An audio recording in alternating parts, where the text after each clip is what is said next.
الحمد لله وكفى والصلاة والسلام على خاتم الأنبياء سيدنا وحبيبنا محمد المصطفى وعلى آله المجتبى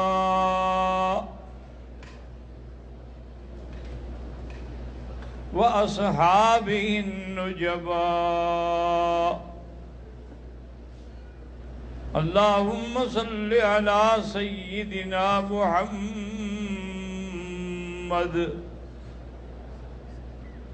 النبي الأمي الهاشمي وعلى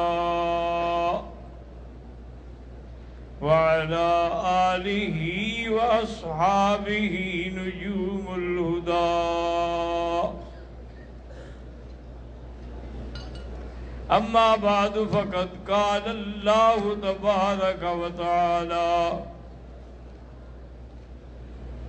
في القرآن المجيد والفرقان الحميد: أعوذ بالله من الشيطان الرجيم.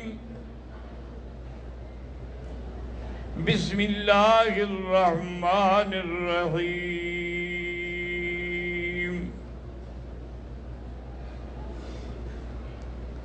إنما الحياة الدنيا لهو ولعب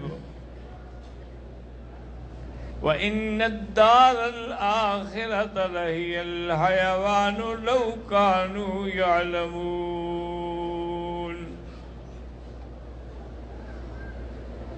قال النبي صلى الله عليه وسلم: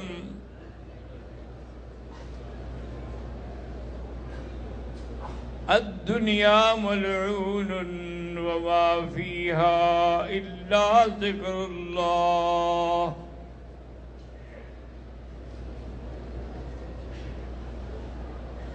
وقال في مقام: الدنيا جنة للكافر وأنها عذاب للمؤمن، أو كما قال النبي صلى الله عليه وسلم. صدق الله العلي العظيم وصدق رسوله النبي الكريم، ونحن على ذلك لمن الشاهدين ومن الشاكرين، والحمد لله رب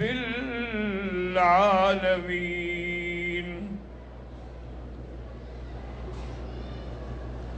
رب اشرح لي صدري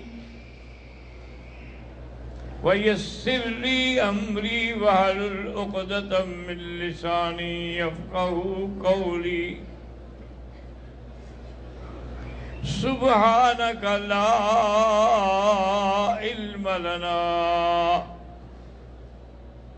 إلا ما علمتنا إنك أنت العليم الحكيم. برادران اسلام، آج کے درس میں اخروی زندگی کے بارے میں کچھ عرض کروں گا. دنیا کے دو حصے ہیں، ایک دنیاوی ہے اور ایک اخروی ہے. اگر کسی نے دنیاوی زندگی میں اللہ کی فرما برداری اور حضور کی محبت میں گزاری تو پھر آخرت بہتر ہو جائے گی. اور اگر خدا نہ کرے اس نے زندگی اپنی دنیا کی مستیوں میں گزاری تو پھر آخرت مشکل ہو جائے گی.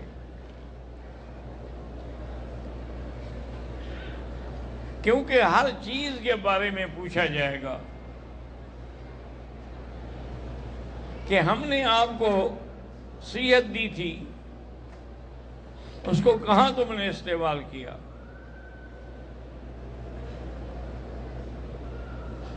ایک ایک چیز کے بارے میں سوال ہوگا،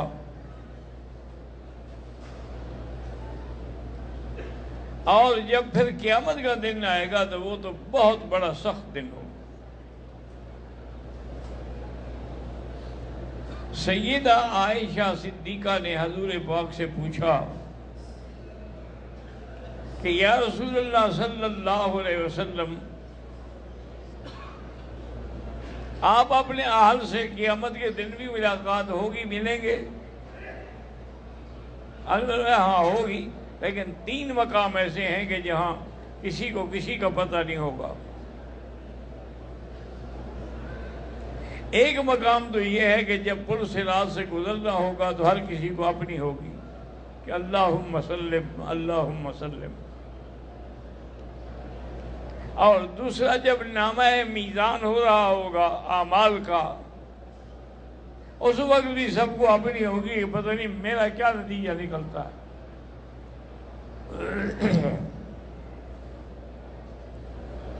کیونکہ جب نامہ اعمال کا مسئلہ ہوگا نا جی، فَأَمَّا مَنْ أُوتِيَ كِتَابَهُ بِيَمِينِهِ فَيَقُولُ هَاؤُمُ اقْرَءُوا كِتَابِيَهْ إِنِّي ظَنَنتُ أَنِّي مُلَاقٍ حِسَابِيَهْ۔ جب آدمی کو نامہ اعمال دائیں ہاتھ میں مل جائے گا، یہ علامت ہوگی کامیابی کی کہ یہ کامیاب ہو گیا۔ لیکن جب کسی کو بائیں ہاتھ میں ملے گا، اور بائیں ہاتھ کے بارے میں بھی 2 آیات ہیں، ایک تو یہ ہے کہ یہ طرح بائیں، ایک یہ ہے کہ وراء ظہرہ، اس کو سیدھے منہ بھی نہیں لگائیں گے، فرشتے پیچھے سے پکڑا دیں گے۔ وَأَمَّا مَنْ أُوتِيَ كِتَابَهُ بِشِمَالِهِ فَيَقُولُ يَا لَيْتَنِي لَمْ أُوتَ كِتَابِيَهْ وَلَمْ أَدْرِ مَا حِسَابِيَهْ۔ جب بائیں ہاتھ میں نامہ عمل ملے گا تو کہے گا کاش مجھے نہ ہی ملا ہوتا تو بہتر تھا۔ تو اس لیے آپ نے فرمایا کہ یہ ایسے اوقات ہوں گے کہ جہاں آدمی کو کسی دوسرے کی پرواہ نہیں ہوگی کہ کیا ہو رہا ہے۔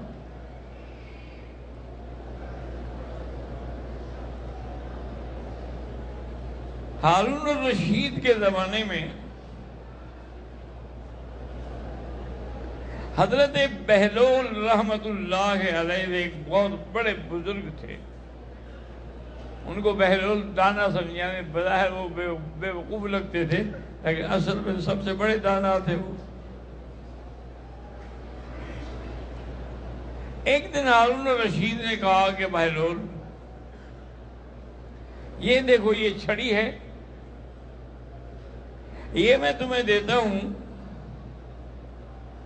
میرے اس ملک میں جو آدمی تمہیں سب سے زیادہ بے وقوف نظر آئے اس کو دے دو۔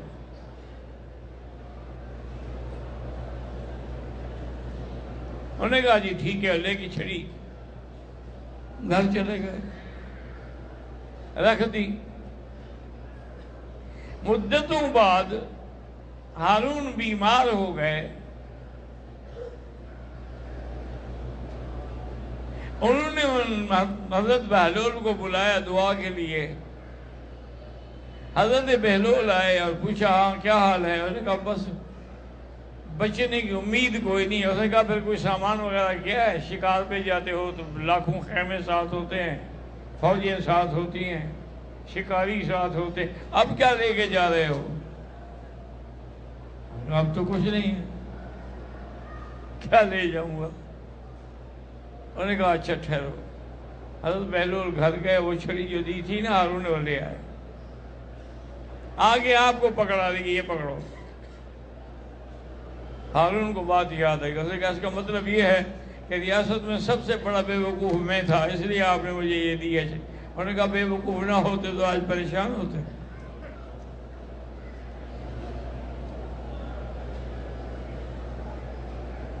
اکثر تو یہی ہوتا ہے نا جی کہ دولت کے نشے میں آگے آدمی کو پھر ہوش ہی نہیں ہوتا۔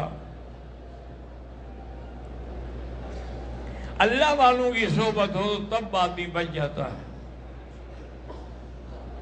حضرت عمر رضی اللہ تعالیٰ عنہ حضور کی خدمت میں تشریف لائے۔ ایک چٹائی پہ میرا آقا لیٹا ہوا تھا، حضرت عمر کی چیخ نکل گئی۔ کیا ہے عمر؟ انہوں نے کہا حضور کسرا کیسر مزے کر رہے ہیں اور آپ اللہ کے نبی ہو کر چٹائیوں پہ سوئے ہوئے ہیں۔ پینے کے لیے مٹی کا پیالہ ہے، پانی کے لیے مشکیزہ ہے۔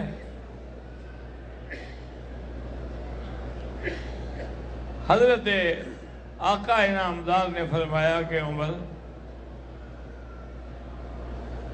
لہم الدنیا ولنا الآخرہ، ان کے لیے دنیا ہے اور ہمارے لیے آخرت ہے۔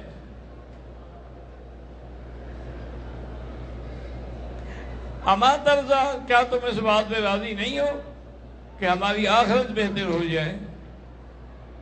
تو حضرت عمر نے کہا رضیت باللہ ربا وبالاسلام دینا وبمحمد صلی اللہ علیہ وسلم نبیا۔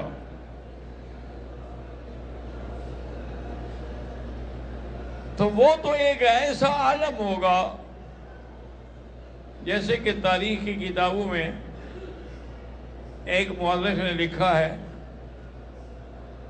کہ بادشاہ نے اپنے وزیر سے کہا کہ میرے ملک میں جو سب سے بڑا بے وقوف ہونا اس کا نام لکھ کے لے آؤ،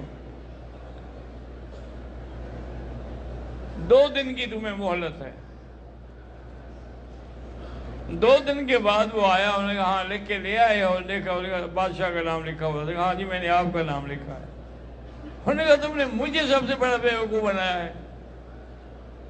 انہوں نے کہا حضرت ٹھنڈے دل سے سوچیں، 2 دن پہلے ایک آدمی آیا تھا جس کو آپ نہیں جانتے، نام بھی نہیں جانتے، اس کو آپ نے 1000 گھوڑے کے پیسے دیے ہیں کہ اگلے سال آپ کے لیے وہ 1000 گھوڑا لے آئے۔ جب آپ نام نہیں جانتے، شہر نہیں جانتے، تو کیسے اعتماد کر لیا کہ وہ لے آئے گا؟ آپ نے کہا اچھا کر لے آئے؟ انہوں نے کہا لے آیا تو آپ کا نام کاٹ کے اس کا لکھ دوں گا کہ پھر بڑا بے وقوف وہ ہے۔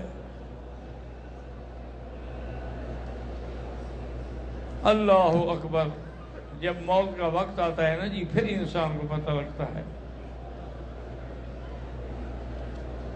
کہ جب آخری گھڑی آتی ہے اور فرشتے بھی نظر آنا شروع ہو جاتے ہیں، قیل من راق وظن انہ الفراق والتفت الساق بالساق الى ربک یومئذ المساق۔ جب آدمی پریشان ہوتا ہے کہتا ہے کوئی پڑھنے والا؟ اب دوا شوا تو کوئی کام نہیں کریں گے۔ اب اس کو یقین ہو گیا کہ میرے جانے کا وقت آ گیا ہے، اور جب بجلی سے ٹکرائے یعنی بس اس میں سانس نہ رہا، بعض علماء نے فرمایا یعنی دنیا کا آخری دن اور آخرت کا پہلا دن۔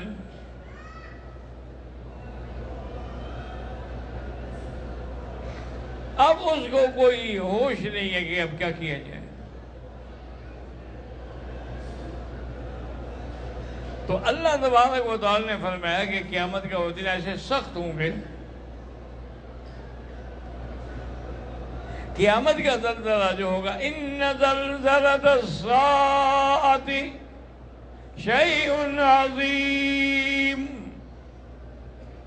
یوم ترونها تذہل کل مرضعۃ عما ارضعت وتضع کل ذات حمل حملها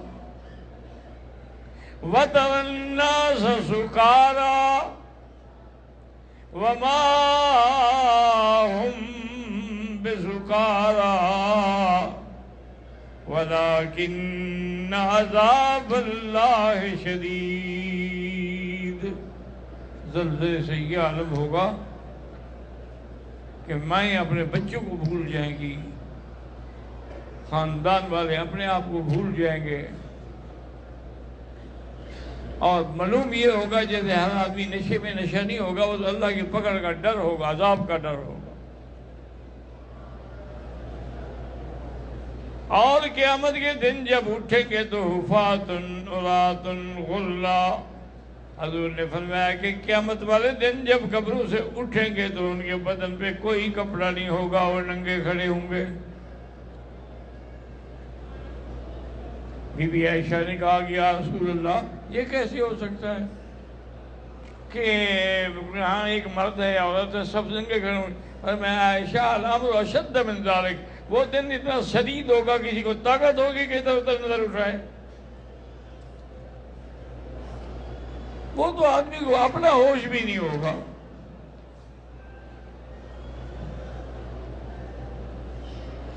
اور پھر اللہ نے قرآن پاک میں مثال دی کہ دنیا جو ہے اس کی مثال ایسے ہے، زینت وتفاخر وتکاثر فی الاموال والاولاد، کہ بچپن میں کھیل میں لگا رہتا ہے، جوانی میں بننے سنورنے میں کوشش کرتا ہے، اور جب بڑھاپا آ جاتا ہے تو پھر ہاتھ میں کچھ بھی نہیں ہوتا. تو اس لیے ہمیشہ یاد رکھیں کہ جتنا ہو سکے اذکروا ہاضم اللذات. حضور نے فرمایا وہ جو لذتوں کو ختم کرنے والی چیز ہے اس کو یاد کیا کرو، یعنی موت. کیونکہ پہلا قدم جو ہے وہ قبر میں ہوگا، اور قبر پکار رہی ہوگی کہ انا بیت الغربت انا بیت الوحشت انا بیت الدود، میں کیڑوں کا گھر ہوں، میں وحشت کا گھر ہوں. میرے اندر آ رہے ہو تو کیا کچھ لے کے آ رہے ہو یا خالی ہاتھ آ رہے ہو؟ اپنے سب اس میں سلا کے چلے جائیں گے، پھر کوئی نہیں خیر پوچھے گا کیا ہوا. تو اس لیے آتا ہے کہ موتو قبل ان تموتو حاسبو قبل ان تحاسبو.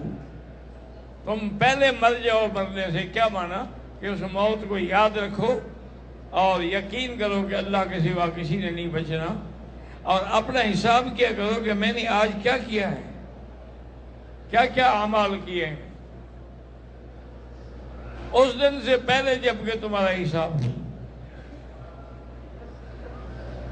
اسی لیے سارے قرآن پاک میں دیکھیں اللہ نے فرمایا قل متاع الدنیا قلیل، یہ دنیا تو معمولی چیز ہے، والآخرۃ خیر لمن اتقی، آخرت ان کے لیے ہے جو اللہ سے ڈرنے والے ہیں. المال والبنون زینۃ الحیات الدنیا، یہ دنیا کی زینت ہے. باقی تو وسعت تو عمل صالح جائیں گے، اگر اعمال صالح ہوں گے وہ تو ساتھ جائیں گے، ورنہ جو ہے قبر میں کوئی کسی کا ساتھ نہیں دے گا. تو اللہ تبارک و تعالی ہر کلمے پڑھنے والے کا خاتمہ ایمان پہ فرمائیں. چونکہ حدیث میں آتا ہے کہ جنت کی چابی کیا ہے کہ من مات لا یشرک باللہ شیئا، کہ مرے اور شرک نہ کیا ہو دروازہ کھل جائے گا. اور اگر من مات یشرک باللہ شیئا، اگر اس نے شرک کیا ہے تو پھر جہنم کا دروازہ کھل جائے گا. اللہ تعالی ہمیں جہنم سے محفوظ رکھے اور جنت نصیب فرمائے.